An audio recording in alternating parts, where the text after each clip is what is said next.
Hello guys, welcome back to our channel CSC concepts with Panita. Guys, आज के video में हम एक बहुत इंपॉर्टेंट टॉपिक के बारे में डिस्कस करने वाले हैं, जो है प्राइमरी की और फॉरेन की। राइट? तो अगर आप डीबीएमएस पढ़ते होंगे या फिर अगर आप एसक्यूएल में क्वेरीज लिखते होंगे तो आपको बहुत बार ये चीज़ आई होगी कि प्राइमरी की क्या है, फॉरेन की क्या है, उनके बीच का डिफरेंस क्या है। राइट? तो ये समझना बहुत ही इंपॉर्टेंट है प्रैक्टिकल नॉलेज के लिए भी, प्लस आपके एग्जाम पॉइंट ऑफ व्यू से भी ये बहुत ही इंपॉर्टेंट टॉपिक है कि प्राइमरी की और फॉरेन की क्या है और उन दोनों के बीच का डिफरेंस क्या है। ठीक है, तो डिटेल में हम आज यहाँ पे मैं आपको डेफिनेशन बताऊंगी, उन दोनों की क्वेरी कैसे लिखनी है वो बताऊंगी, और साथ ही साथ हम टेबल बना के एग्जाम्पल देख लेंगे और एकदम कंसेप्ट क्लियर कर लेंगे कि प्राइमरी की क्या है और फॉरेन की क्या है। राइट? और एग्जाम में अगर पूछा जाए और आप इसी तरह से लिखे तो आपको एग्जाम में भी फुल मार्क्स मिलेंगे। तो गाइज, वीडियो स्टार्ट करने के पहले अगर आपने अभी तक हमारे चैनल को सब्सक्राइब नहीं किया है तो प्लीज चैनल को सब्सक्राइब कर दीजिए। अगर इसी तरह के डीबीएमएस रिलेटेड वीडियोस आपको चाहिए, आप हमारे डीबीएमएस का प्लेलिस्ट चेक कर सकते हैं, मैं आई बटन में भी लिंक दे दूंगी। राइट? एंड आपके जितने भी फ्रेंड्स हैं जिनका डीबीएमएस सब्जेक्ट है, please share this video with all of them because this video is really going to be very helpful. तो देख लेते हैं सबसे पहले प्राइमरी की क्या है। तो प्राइमरी की इज अ की chosen to identify all the rows of a table uniquely. Primary key is always unique. ये बहुत इंपॉर्टेंट है कि जो प्राइमरी की है वो हमेशा यूनिक होगा और नॉट नल होगा। तो देखो गाइस, इसका मतलब क्या है कि प्राइमरी की एक ऐसा की है जो हम चूज करेंगे जो क्या कर पाएगा कि हमारे टेबल के जितने भी रोज है उनको यूनिकली दिखा पाएगा। तो देखिए, मैं यहाँ पे एक कस्टमर टेबल का एग्जांपल ले लेती हूँ। लेट्स से एक कस्टमर टेबल हम बनाते हैं, उसमें अलग अलग कॉलम है। लेट्स से आईडी है, नेम है, कस्टमर का नाम और कस्टमर का एड्रेस। ठीक है, हमने ये एक टेबल ले लिया कस्टमर का। अब लेट्स से आईडी दो ही रो लेते हैं, आईडी 1 2। ठीक है, आईडी 1 2, एक और ले लेते हैं 3। लेट्स से नेम है ABC कुछ भी, और लेट्स से एड्रेस उसका है ABC PQR और अगेन ABC। दो जन का एड्रेस कैसे सेम हो सकता है? अब हो सकता है एक ही फैमिली से दो लोग बिलोंग करते हो। राइट? दोनों भाई बहन हो, भाई भाई हो, बहन बहन हो, कुछ भी हो सकता है। तो लेट्स से हमने कस्टमर टेबल लिया जहां पे कस्टमर की आईडी है, कस्टमर का नाम है, कस्टमर का एड्रेस है। अब हमें क्या करना है, एक ऐसा कॉलम लेना है जो कॉलम हमें हर एक रो यूनिकली बताए। यूनिकली मतलब वो रिपीट ना हो। तो देखिए, आईडी अगर हम लेते हैं तो आईडी 1 2 3 4 5 6 7 ऐसे जितने आते जाएंगे उस हिसाब से नंबर बढ़ता जाएगा। तो आईडी जो है वो हमेशा यूनिक रहेगा। और यूनिकली इसका देखिए, इसका मतलब क्या लिखा है, दैट प्राइमरी की, ये डेफिनेशन है, आप प्राइमरी की डेफिनेशन पूछे तो इस तरह से लिख सकते हो, that primary key is a key chosen to identify all the rows of a table uniquely. मतलब क्या है कि ये देखिए, इधर मैंने 3 रोज ही लिए, बट अगर इस तरह से 100 अलग अलग रो हो तो आईडी ही एक ऐसा कॉलम है जो हर एक रो को यूनिकली आइडेंटिफाई करेगा। मतलब अगर किसी ने भी आपको पूछ लिया कि 4th नंबर वाला रो कौन सा है, तो 4th नंबर वाला आप उसके पास ले जा सकते हैं। अगर किसी ने पूछ लिया 10th जो आईडी है, 10 आईडी नंबर 10 कौन से कस्टमर का है, तो आप तुरंत वो दे सकते हैं। राइट? तो मतलब हर एक रो का यूनिक आईडी होगा। तो इसीलिए इस यूनिकनेस की वजह से ये आईडी जो है उसको हम बोलेंगे प्राइमरी की। तो प्राइमरी की दो प्रॉपर्टीज होती है। पहला है कि वो हमेशा यूनिक होगा, मतलब कोई भी प्राइमरी की रिपीट नहीं होगा। And second is not null, मतलब वो नल नहीं होगा, उसमें हमेशा कोई ना कोई वैल्यू होगी ही। ठीक है, तो प्राइमरी की अगर है तो ये चीज हमें ध्यान रखनी है, that it should be identifying all the rows of the table uniquely, और वो यूनिक होगा और नॉट नल होगा। जैसे यहाँ पे नेम जो है 2 3 4 इंसान का नेम सेम हो सकता है। राइट? रवि नाम के बहुत सारे लोग हो सकते हैं, प्रिया नाम की बहुत सारी लड़कियां हो सकती है, तो नेम रिपीट हो सकता है। एड्रेस जैसे मैंने बताया, अगर एक ही घर से 2 3 भाई बहन या उस तरह से वो लोग आते हैं तो वो कस्टमर का एड्रेस भी सेम हो सकता है बाई चांस। बट आईडी जो है वो कभी भी कोई भी कस्टमर्स के आईडी सेम नहीं होंगे, सबका आईडी खुद का अलग आईडी होगा, यूनिक होगा। तो इसीलिए आईडी जो है वो हमारा प्राइमरी की है। राइट? तो इस तरह से आपको डिसाइड करना है कि आपका प्राइमरी की कौन सा बनेगा टेबल का। उसी तरह से अगर बात करें फॉरेन की, तो देखिए फॉरेन की का डेफिनेशन आप कैसे लिख सकते हो। फॉरेन की is a set of 1 or more attributes whose values are derived from the key attribute of other relation or table। इसका मतलब क्या है कि एक टेबल होगा, उसके अंदर फॉरेन की इस तरह से हम डिफाइन करेंगे कि वो जो फॉरेन की है वो दूसरे किसी टेबल के प्राइमरी की से डिराइव होता है। ठीक है, ये डेफिनेशन आई गेस आपको थोड़ा सा शायद अभी कंफ्यूजिंग लग रहा होगा, बट देखिए हम एग्जांपल के साथ देखते हैं तो चीजें आपके लिए क्लियर हो जाएगी। ये हमने बना लिया एक कस्टमर टेबल। अब इसके साथ आप पहले क्वेरी देख लीजिए तो आपको क्लियर होगा। ये एक प्राइमरी की का हमने डेफिनेशन देखा, ये रहा प्राइमरी की का एग्जांपल, आईडी जो है वो ये कस्टमर टेबल में उसका प्राइमरी की है। अब अगर आप क्वेरी देखें कि अगर कोई भी टेबल में आपको प्राइमरी की डिफाइन करना हो तो आप कैसे करोगे?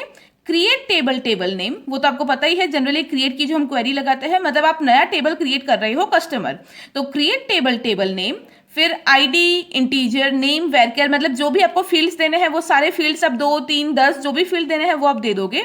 और लास्ट में आपको इस तरह से लिखना है प्राइमरी की, और ब्रैकेट में आपको वो कॉलम का नाम लिखना है जो कॉलम आपको प्राइमरी की डिफाइन करना है। जैसे यहाँ पे हमने देखा नेम हमारा प्राइमरी की नहीं हो सकता, बिकॉज नेम रिपीट हो सकता है, एड्रेस भी रिपीट हो सकता है, इसीलिए ये कस्टमर टेबल में हमारा प्राइमरी की बनेगा आईडी। तो इसीलिए ये आईडी जो कॉलम है उसको हमने लास्ट में क्या लिखा, कॉमा के बाद प्राइमरी की कॉमा आईडी। ठीक है, तो कोई भी टेबल क्रिएट करते टाइम इस तरह से आप प्राइमरी की डिफाइन कर सकते हो। अब अगर बात कर ले फॉरेन की तो देखिए ये सेकंड वाली जो क्वेरी है ये एसक्यूएल क्वेरीज है।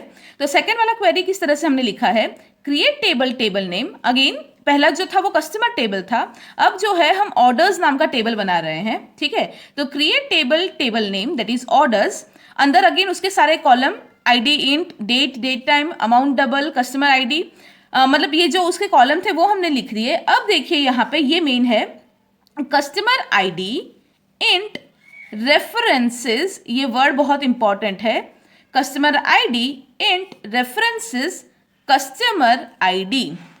इसका मतलब क्या है मैं आपको बताती हूँ।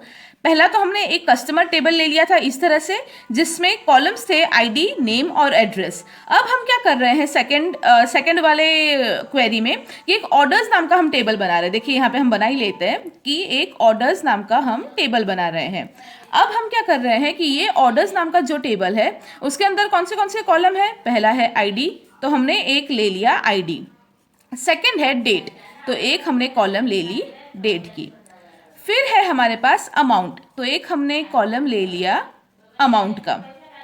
फोर्थ क्या है, कस्टमर अंडरस्कोर आईडी, तो एक हमने ले लिया कस्टमर अंडरस्कोर आईडी। ठीक है, कस्टमर अंडरस्कोर आईडी, ये हमने फोर्थ कॉलम ले लिया। अब यहाँ पे क्या लिखा है, कस्टमर अंडरस्कोर आईडी इंट, मतलब वो इंटीजर टाइप का होगा, रेफरेंसेस कस्टमर आईडी। तो ये जो कस्टमर है इसका मतलब क्या है, ये जो कस्टमर है ना ये वाला टेबल नेम है, और ये जो आईडी है ये वाली आईडी है, ये जो आईडी है ये वाली आईडी है। तो इसका मतलब क्या है कि ऑर्डर्स वाले टेबल में एक कस्टमर आईडी नाम का फील्ड होगा, इस तरह से कस्टमर आईडी नाम का कॉलम होगा जो कस्टमर टेबल जो है उसके आईडी को, आईडी उसका प्राइमरी की है, तो ये जो प्राइमरी की है कस्टमर टेबल में वो आईडी को ये रिफर करेगा। तो ये जो कस्टमर आईडी है ये देखिए यहाँ पे वो ये वाले आईडी को रिफर करेगा। तो इसका कैसे हम लिखते हैं, कस्टमर अंडरस्कोर आईडी, उसका जो भी डेटा टाइप होगा वो, रेफरेंसेस, अब जो दूसरे वाले टेबल का नाम है वो, और ब्रैकेट में उसका जो भी प्राइमरी की है वो। तो इसलिए फॉरेन की का हमने क्या बोला है कि फॉरेन की is the set of one और मोर एट्रीब्यूट्स, मतलब ये customer ID whose values are derived from the key attribute, ये की एट्रीब्यूट का मतलब क्या है, प्राइमरी की। ठीक है, तो whose values are derived from the key attribute of another relation or table। ठीक है, समझ में आ गया। आई होप प्राइमरी की और फॉरेन की का डेफिनेशन, दोनों की क्वेरी और ये टेबल आपको समझ में आ गया।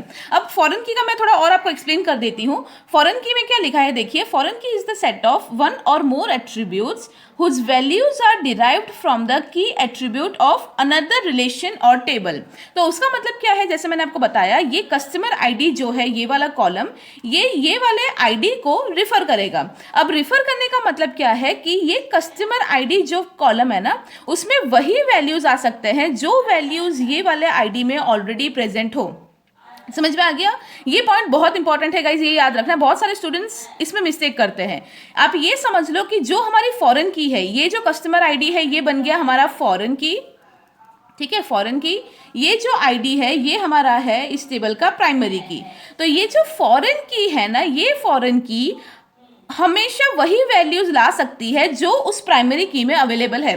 मतलब ये प्राइमरी की में अभी मेरे इस आईडी में कौन सा अवेलेबल है, 1 2 3, तो ये वाले फॉरेन की में अकेला 1 हो सकता है, अकेला 2 हो सकता है, अकेला 3 हो सकता है, 1 2 दोनों हो सकते हैं, ठीक है, 1 3 दोनों हो सकते हैं, 2 3 दोनों भी हो सकते हैं, और 1 2 3 ये तीनों भी हो सकते हैं। तो इन शॉर्ट फॉरेन की पर कुछ एक्स्ट्रा नहीं हो सकता। मतलब अगर कोई बोले ये फॉरेन की में मुझे आईडी डालनी है 4, वो नहीं डाल सकते, ये बहुत इंपॉर्टेंट पॉइंट है। तो फॉरेन की में हमेशा वही वैल्यूज आएंगे जो उस प्राइमरी की में अवेलेबल है, उससे ज़्यादा। मतलब अगर आपको इसमें आईडी 4 डालनी है तो आप नहीं डाल सकते। आपको कैसे डालना होगा, पहले ये 4th नंबर की आईडी आप कस्टमर टेबल में डालेंगे, उसकी डिटेल्स डालेंगे, फिर आप यहाँ पे जो ऑर्डर्स में फॉरेन की है वहाँ पे आप 4 डाल सकते हो, राइट। तो यहाँ पे बस वही आईडीज अवेलेबल होंगे जो आईडी हमारे प्राइमरी की में अवेलेबल है। तो आई होप बहुत इजी लैंग्वेज में मैंने एग्जाम्पल, क्वेरी, डेफिनेशन सब कुछ आपको समझाने का ट्राई किया।